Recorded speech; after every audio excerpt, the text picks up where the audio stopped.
Hey Tom, It's actually 3 times the chorus after the second and third verses for Let It Be that they have lined up. So we'll do it like, yeah. Make it a little longer, I guess.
I've always wanted to use that. Can you hear me now? Good morning, everyone. You can hear me okay? Good morning. Welcome to First Parish Church in Taunton. My name is Kathy Cobbett-Walden, your Director of Lifespan Faith Formation. I will be leading you this morning in our worship. We are so happy to have you with us. If you are visiting us today, we offer you a special welcome. We know it's not easy to enter an unfamiliar space, and we will do our best to make you feel at home. If you'd like to keep in touch and have not already done so, we invite you to fill out one of our contact cards, which are available at our welcome table. This will help us stay in touch with you so you can find out about upcoming worship services and all the different events going on here at First Parish. I would like to call your attention to the announcements printed in your order of service. Before I do, if Veronica would like to share hers.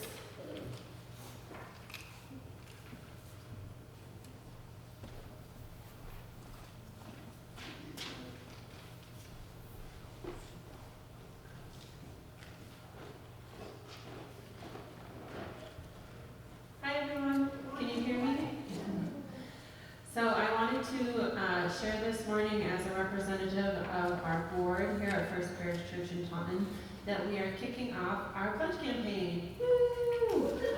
And I'd like you to imagine that this rainbow flag is a bunch of balloons that are starting to float up because that is part of our pledge campaign theme this year. We're basing our campaign theme on the movie Up, and the idea that everybody's pledge is a balloon that's going to be lifting us up into the future, which we're looking at as our next adventure. So the pledge campaign theme is welcoming our next adventure, and we're hoping to have some kind of fun way to track pledges coming in with balloons, so that you guys can watch as that pledge drive grows. And I just wanted to make sure to announce that would be happening. You should be getting letters in the mail from Bonnie sometime this week. And we'll also have information in the newsletter on how to pledge. I wanted to emphasize we're keeping the pledge campaign very short. We're not going to be talking to you about it for a long time. You guys know what the money's for and what you want to support here at the church. And so it's just going to be 2 weeks. We're going to be running it now through the 17th and closing up then so that we have time to plan for the annual meeting and our budget for the next church season. If you have any questions, feel free to talk to any members of the board, and I look forward to seeing the balloons grow.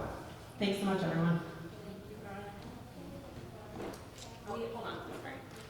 I forgot, I have this paper here, but I forgot to mention, there's already pledge campaign papers here, so if you know what your pledge is already and you want to do that today, you could fill it out and put it in the offertory basket this week, next week, or the following week. Thanks, everyone. Our chalice thrift is still closed for cleanup and reorganization. Please see Danielle to help with this. She would love to have your help and support. We'd love to get this up and running again as soon as possible. The Matthew Mission Food Pantry, the next limited food pantry is on Saturday, May 9th. And we are building a wall of cereal. If you came through the front, you may have seen it. And we are 3/4 of the way there. You should check it out at some point too. And finally, following today's service, please stay for our coffee hour right at the back of the sanctuary where we can continue the conversation and enjoy one another's company. And now let us enter a time of worship together. Please know that no matter who you are or where you come from, no matter who you love or how you identify, you are welcome here. This is a community where faith, hope, and love abide. A community where lives and their meaning are supported and celebrated. There is a place for everyone in our Unitarian Universalist faith. We are a creedless denomination. There are no statements of faith you have to sign onto to belong here, save for a faith in yourself and your fellow human beings. Our opening song, the words will be over here, played by our wonderful Tom, is Let It Be. Please rise as you are willing and able.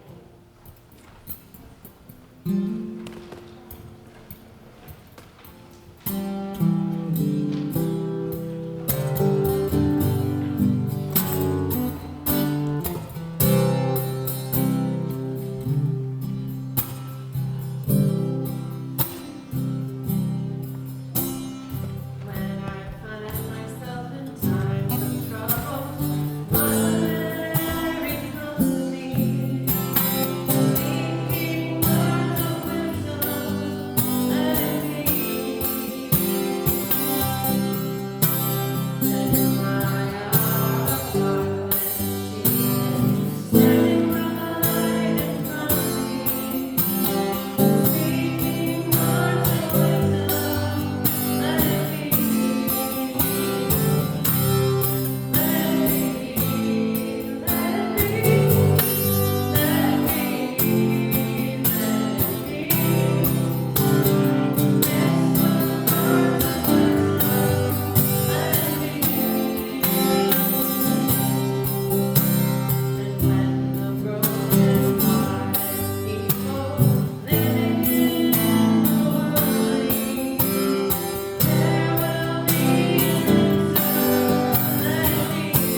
through the lighting of our chalice. The flaming chalice is a symbol of our Unitarian Universalist faith with many meanings, including the light of reason, the warmth of community, the fire of commitment, and the flame of hope. I would like to invite up anyone who would like to light this morning's chalice and invite you all to join me in our unison chalice lighting. Ooh, is it a Mary? And he looked at me.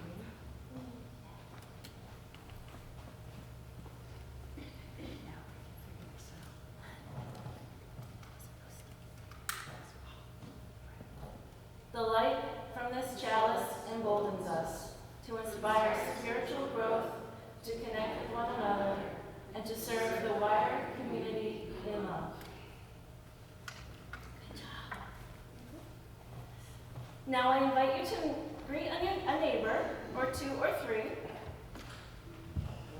The person next to you may be someone you haven't met previously, or perhaps someone you haven't seen in a while. Take a moment to say hello.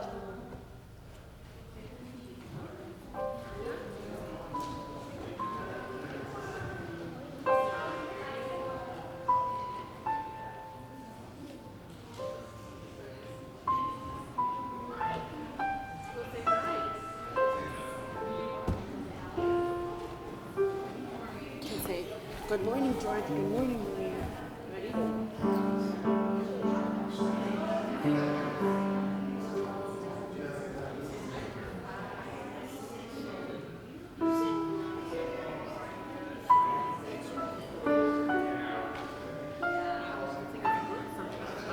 He said he doesn't like us. I don't know. Gotta work on his taste. I heard the song.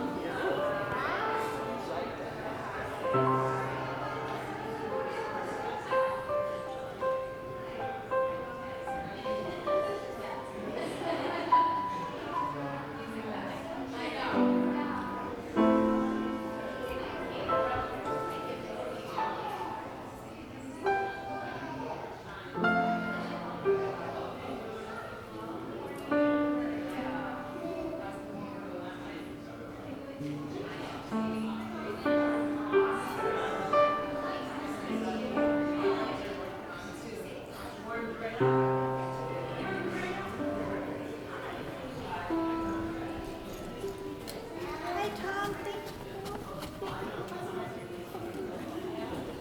And hello to you guys again. How are you?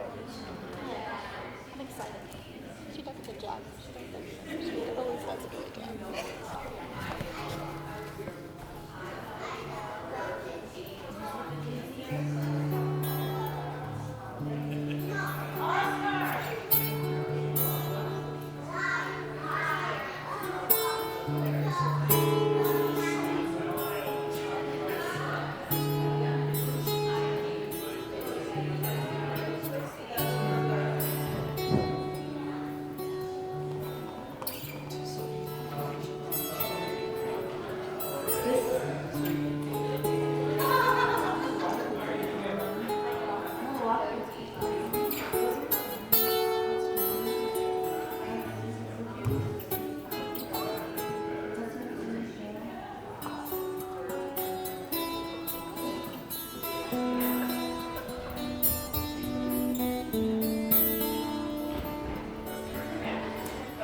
If any of the Oscars or Hazels are always going to come up front with me.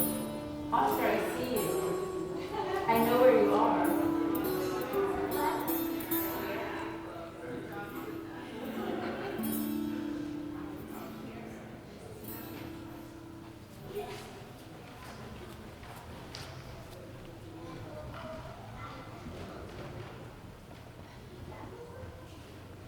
Good morning. I don't have to announce myself again today, but this is my time for all ages children's role. Do you want to sit up front with me?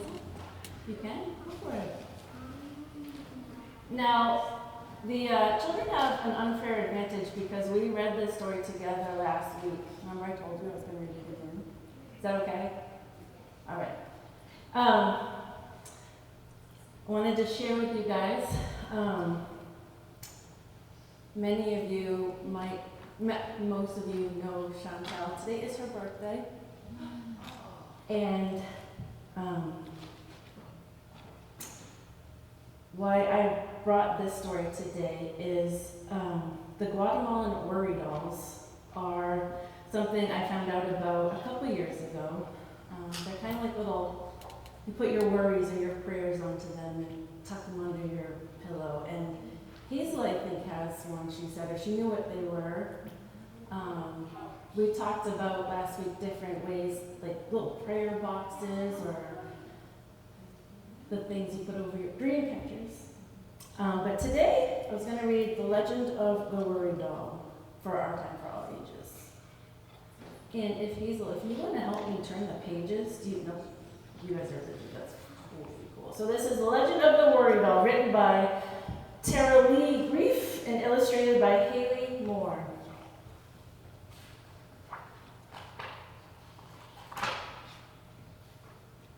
In a small village in Guatemala, a little girl was visiting her grandmother, or there they might say abuela, while her parents were out of town. The grandmother noticed the tears on her young granddaughter's face as she watched her mother and father drive away. She gave her a hug. Can't read it. Later that night, hours after tucking the little girl into bed, the grandmother went to check on her and noticed that she was not sleeping. In fact, she was wide awake and looked very troubled. "What is wrong, precious girl?" the grandmother asked lovingly. The little girl did not say anything. Sometimes when we have a lot of emotions or worries, it is hard to talk about them to other people, even our grandmothers, right? Sometimes it is difficult to find the right words to help others understand, so we just don't say anything at all. Do you want to flip the page one?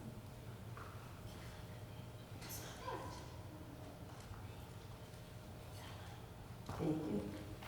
Who's looking next? All right. The next morning, the grandmother had an idea. "Come over here and look in this chest with me. It is filled with things I had when I was a little girl." And they were going through the chest together. Going through the chest together, the grandmother handed her granddaughter a cloth with something wrapped inside.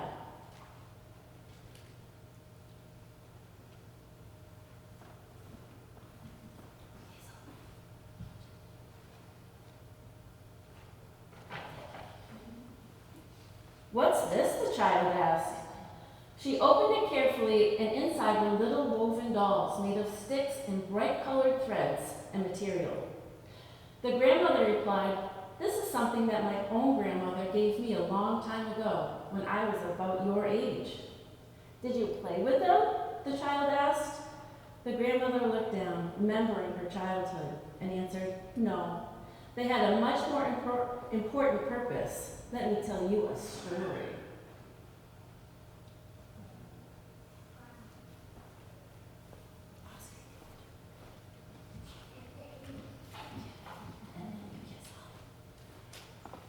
A long time ago, a princess was born. She was the daughter of the great Maya sun god, who warms the earth and brings light to all. The sun god was so overwhelmed with joy at the birth of his baby that he gave her a very special gift.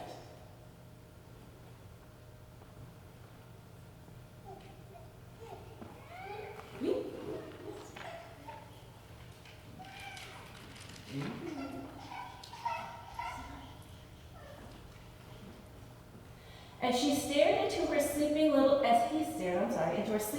face, he proclaimed loudly for all to hear, "My daughter, I gift you with the ability to see into the souls of others with your kind eyes, the strength of body to carry the worries of the world, and the wisdom of a sharp mind to solve all its problems. May you bring joy to all."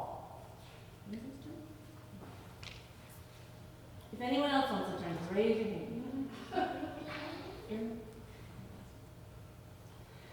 As years went by, the princess grew kinder, stronger, and wiser. The people of the world loved her. One day, the princess was out walking when she spotted a young boy hidden behind a large, I forgot to look this up, ceiba tree, crying. The princess approached the child and in her sweet, soft voice asked, "Why are you crying, my little one?" The little boy hid his face and tearfully mumbled, "Princess, I cannot say."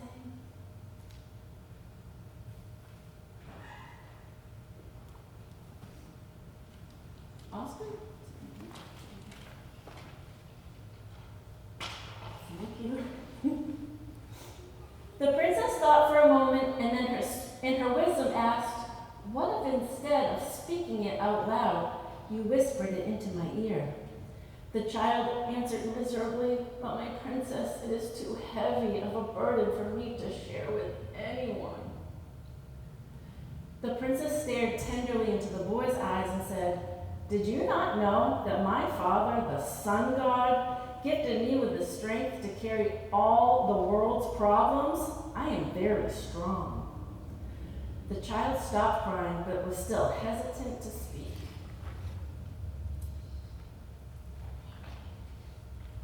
You see, some problems are very hard to share.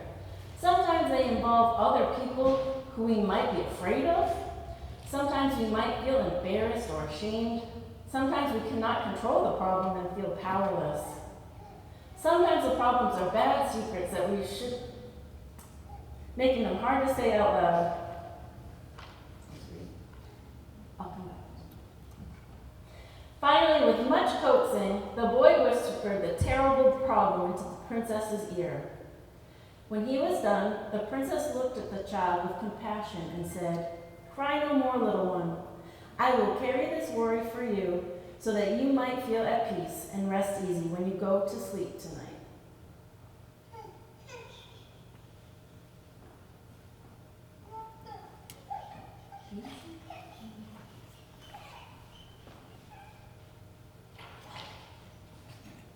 The little boy immediately felt the crushing weight of his problem simply disappear.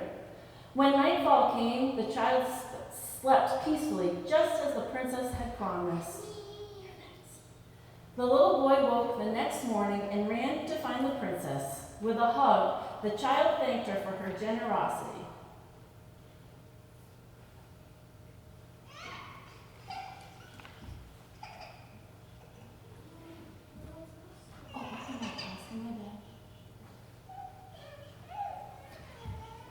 The princess returned the little one's embrace and gave him a gift, a small, colorful woven doll. The princess told the child if he ever felt tired, sad, or afraid because of a problem, he only needed to whisper the worry to it and place the doll beneath his pillow. By doing this, the doll would take on the burden of the worry, just as the princess had done, so that the child might find peace and sleep soundly through the night. The little boy thanked the princess again and ran off to play.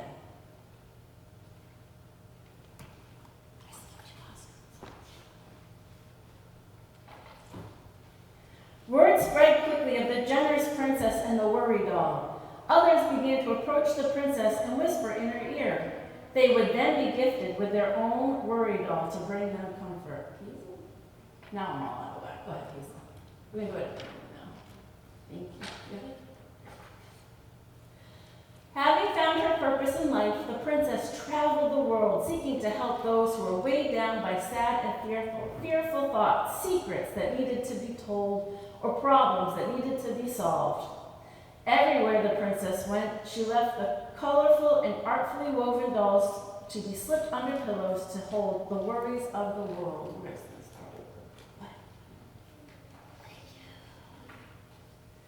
At the end of the story, the grandmother handed the little worry doll to her granddaughter and said, "This is for you. When you have a worry that is making you sad or afraid, whisper to this worry doll and put it under your pillow. Let it hold that worry for you so that you can sleep well." That night, the little girl did just that.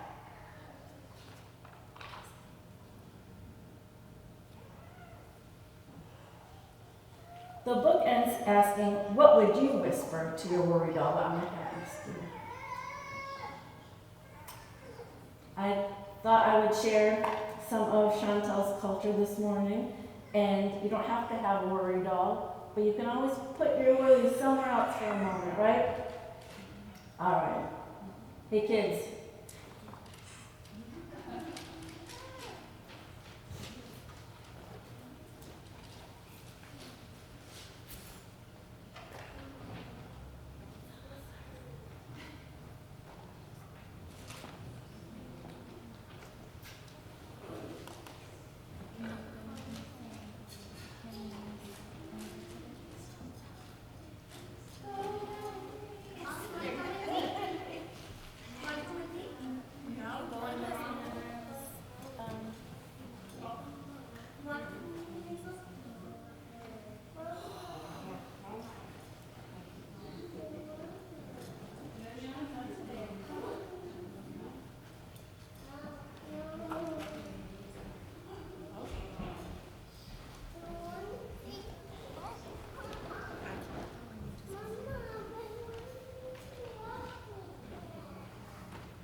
Each week, we take some of our time from our busy lives to enter a place of prayer and contemplation, both here among each other and deep within our own hearts. Whether you have a concern about what's happening in the world or in your own life, a joy or a milestone you wish to lift up, or just something on your mind, I invite you for these next few moments to sit back, feet flat on the floor, and center yourself. Become aware of your breathing. Relax your shoulders, loosen up. Feel the ground beneath your feet hold you up as you set the world aside.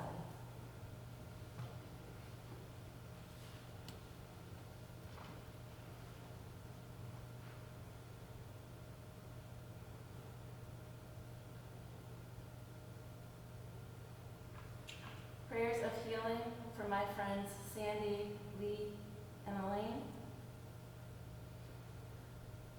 Thoughts and prayers for my brother Pat. Prayers for my friend in the transition of finding a new job and for another in process of formalizing disability status. Prayers for a deep friend navigating 2 autism diagnoses for her children.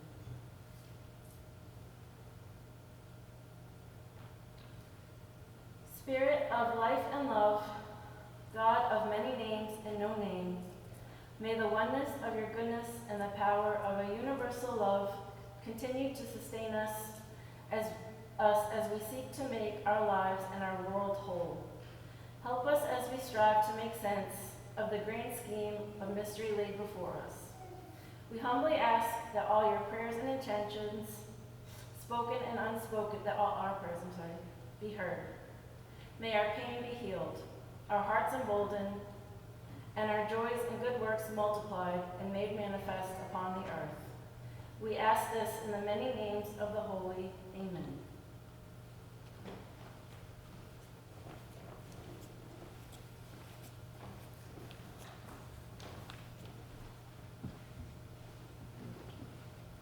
I'd like to welcome up Veronica for a song.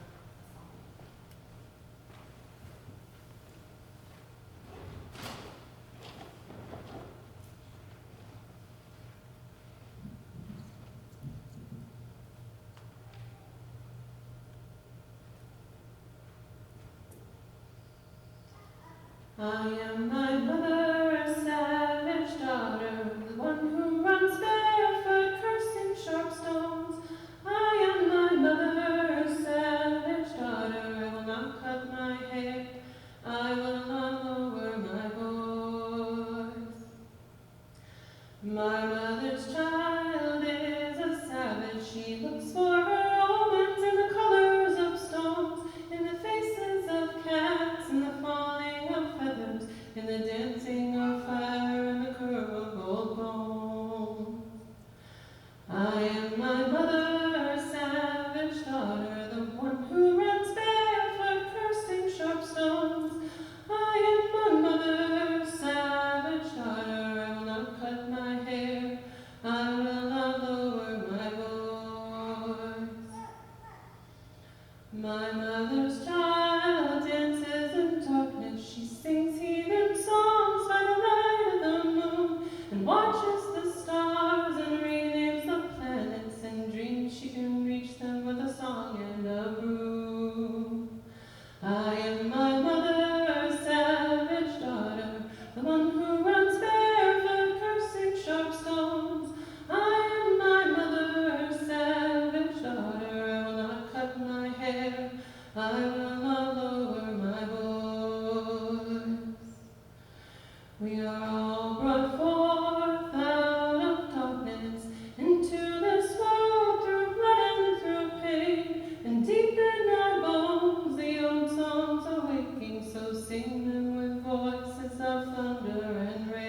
Thank you, Veronica.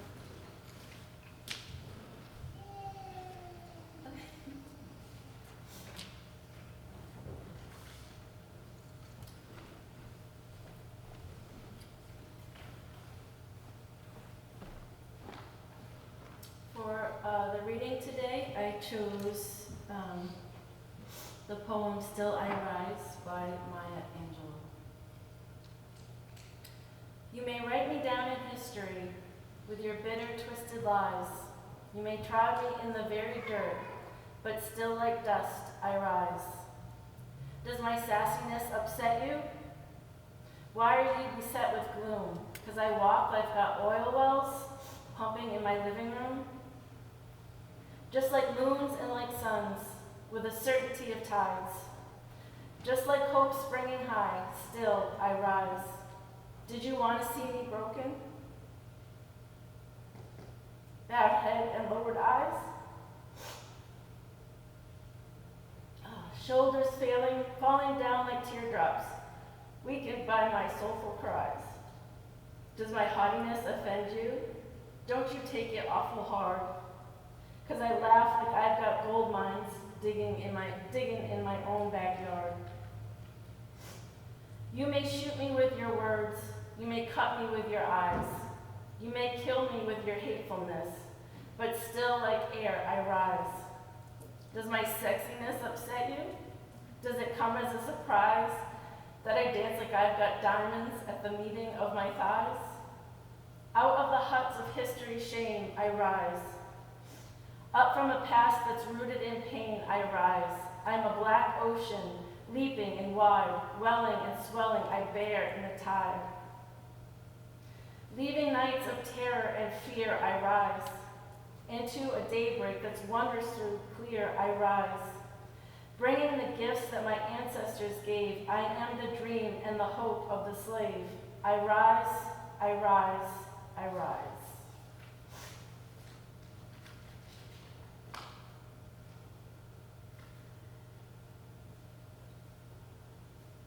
Each week, we collect an offering to support the good work of this church. Your contribution today supports the multiple ministries of this congregation, the Matthew Mission Food Pantry, because no one in our community should go to bed hungry. Our beloved Chalice Thrift Shop, because being able to buy clothing and household goods should never be out of the reach of anybody. The Church Green Farmers Market, which is coming soon, so excited, which makes farm fresh, wholesome foods and the craft work of local artisans available to all, and maintaining our sanctuary and building so it may continue to stand tall for religious freedom and as a beacon of love and hope in our community. The offering will now be generously given and gratefully received. And today, instead of an offertory solo, we will have Tom playing and we will sing Three Little Birds.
'Cause every little thing's gonna be alright.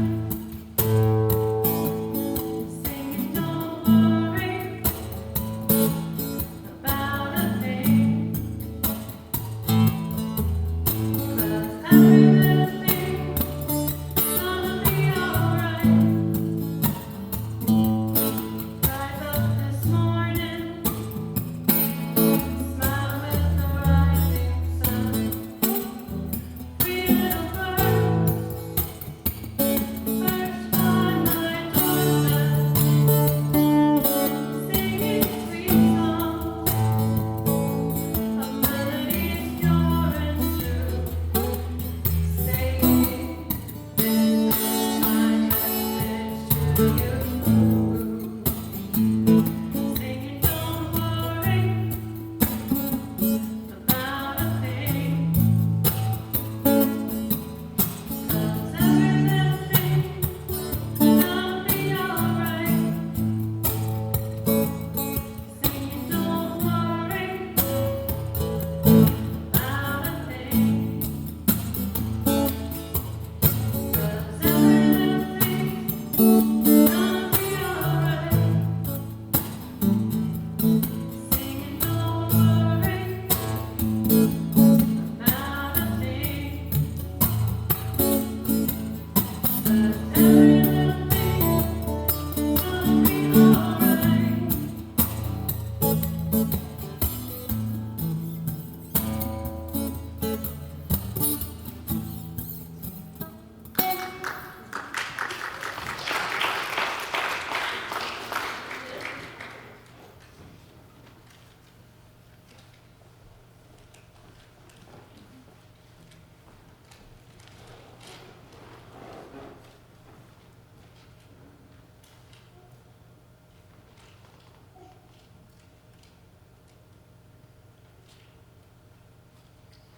Should have wrote it on a typewriter.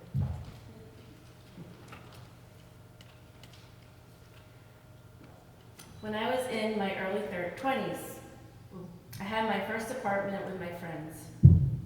And since they had cats, both of them, I didn't want to be the odd one out. So I went to a shelter and was particularly drawn to this orange cat. And he was missing like half of his ear. We don't know why, probably got in a fight. And since at the time I was an evangelical Christian, I thought it would be funny and poetic to name him Job. In the Bible, Job is considered a blameless man, always mindful to live righteously. He was also very wealthy. The devil contended that Job was only this way because God had favored him. The devil challenged God to let him torture Job, but not kill him, in order to get Job to curse God. The devil made life unbearable for Job, but he never cursed God. He did, however, question how evil could thrive while righteous people like himself could go through such hardship. I wonder sometimes how hard it must have been for Job to not give up. I wonder, too, which is harder, the trial or the grief. I'm no expert in the field, but I do know we have ways of coping with trauma. Whether intentionally or subconsciously, we survive. For long-term trauma, we develop ways to get through it, and that if addressed, we can work through and heal. For short-term trials, sometimes adrenaline gets us through. Please hear me, though, that there are lots of different types of trauma. And if you've gone through anything, or still are, I love you and I'm glad that you're here. I'm not a professional. I am offering input based on my experience and nothing more. Grief, though. Trauma, trials, even minor setbacks all take something from us. Maybe they take a person. Maybe they take away a job or a relationship. But they all take away our peace or peace of mind. I've often heard about the 5 stages of grief when someone passes away. The 5 stages of grief: denial, anger, bargaining, depression, and acceptance, were first described by Swiss-American psychiatrist Elizabeth Kubler-Ross in her 1969 book on death and dying. The order of these stages are not set in stone. They can repeat, and there is no timeline. I repeat, there is no timeline. Grief doesn't just happen when someone you love passes away. When something particularly challenging happens to us, we're not just fine or even the same person when the challenge ends. The harder the challenge, the more painful the grief. I mean math, right, John? Poor grief has a negative reputation. It certainly isn't a fun process. And personally, I don't believe time heals any wounds, not fully anyway. If it did, I think we'd fully embrace the process knowing we'd be done with the pain after. But we know that's not true. So what do? We can't escape grief. It finds us one way or another. Do we accept it and white knuckle it through the 5 stages so that we can heal? I don't think so. Because I believe grief is the healing. Do we go balls to the wall with grief? I did look up this term to make sure it wasn't inappropriate because I do like my job here. What I found is that it's a military aviation term referring to pushing an aircraft's throttle mixture and propeller control levers, which had ball-shaped grips, all the way forward to the firewall, which was the metal bulkhead between the engine and the cockpit, to achieve maximum speed. Trying to attack grief with speed and pressure doesn't work either. Unfortunately, we have no control over how the stages come to us. So again, I ask, what do we do? I'm going to come back to this. This past Patriots Day, in my other job, I was able to watch different waves of runners pass by the 8.7 mile marker of the Boston Marathon. In my early 30s, I was a bit of a runner myself. I started with what was called the Couch to 5K program, and I had worked up to doing 2 separate half marathons. What I remember from those runs, from the 3.1 mile 5Ks to the 13.2 mile half marathons, I say that because I did it, that's a lot. I remember thinking, why the hell did I pay money to do this? It's the burn in your legs when you're considerably into the run, but not quite at the end. The feeling in your lungs, the exhaustion. So to say how in awe of these marathoners I was in is quite an understatement. To train for any length of run, to get to the starting line, requires more than countless days of putting one foot in front of the other. 2 key factors that make the difference between being ready for that day and possibly there are 2 key factors between being ready for the day and possibly having to not go due to injury. The first of these is rest. Rest and recovery is an active part of any training regimen. Your body just cannot go without a break. The second is community. The running community resembles that of church to me. Some people train with friends. Others, like myself, prefer their runs alone with just the outdoors and their music, closing off the world. But on race day, the starting line is filled with mostly strangers, all in excitement to start. Volunteers stand at the ready to either cheer you on, point you in the direction of the course, hand you water, etc. Then there's your fellow runners, all different abilities, all on the same course. These people are your life force in the why did I do this to myself moments of the run. They recognize when you're at that point, and they will not hold back on cheering you on. You got this. You're almost there. Good work. All strangers. These are all strangers, usually. Whether you're going through something hard that you did not sign up for, or a goal that's a challenge to achieve, like paying to run a long distance, sometimes in the early morning of a holiday, sometimes, I'm certain there's always a why moment. Why did I sign up for this? Or why is this happening to me? I don't think there's an answer, but what I do know is that it's really hard to get through that phase alone. So how do grief, community, and rest connect? I did say I would come back to grief. I believe we have to accept grief as it comes. And a lot of the time it comes to us when we're by ourselves. It can be a quiet moment when you're reminded of a loss. It can be crying or screaming even, alone in your car, because you have to let some of this pain leave your body. We have to let these moments come, and we have to let them pass, knowing that they'll come again, but they'll leave too. And over time, they become less intense. Rest and a solid night's sleep is important because the process will drain you not just emotionally, but physically as well. But I think too, that rest comes from doing things you enjoy. Maybe even finding something new you find pleasure in.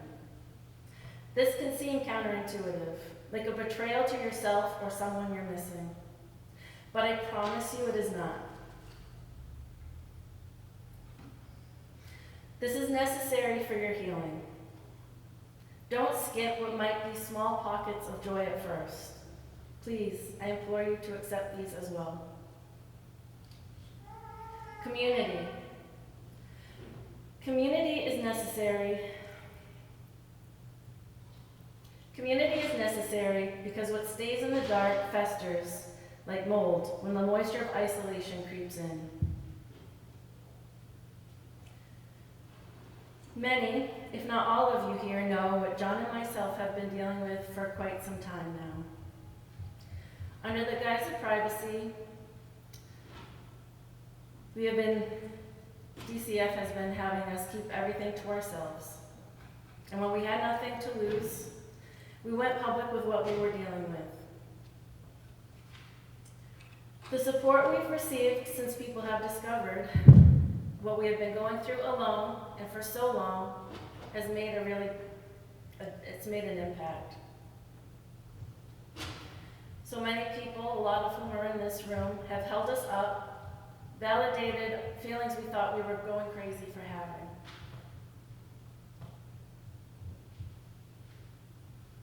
So what happens when we don't give in or give up? For us, the goal of keeping Chantel, at the very least in the US, is ongoing. After 4 years, we never thought we'd be fighting for her basic rights. But before we got to this point, we were fighting to show her that we were the adults that were never going to give up on her. We watched her work so hard and fight through things no child should have to. As challenging as some of our days were as a family, we watched our baby girl achieve great strides. The thought of giving up on her would never cross our minds, and her wins felt like ours.